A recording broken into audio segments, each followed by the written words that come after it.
Indefinite integrals for class 12, exercise 5, page 346, question number 25. 25 question number, integration cos square x minus sin square x root over 1 plus cos 4x. এটার বদলে লেখা যায়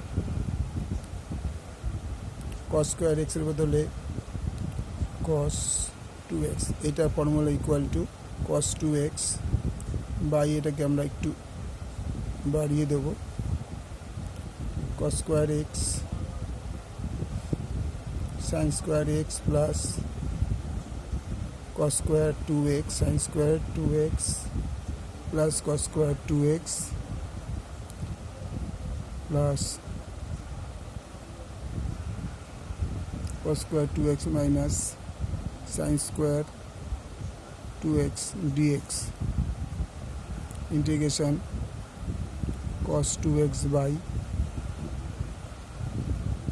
root over 2 cos square 2x dx equal to cos 2x by root 2 cos 2x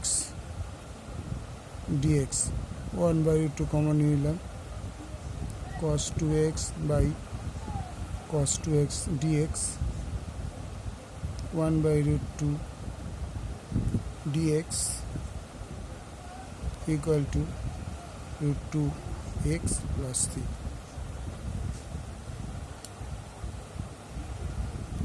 দেখে না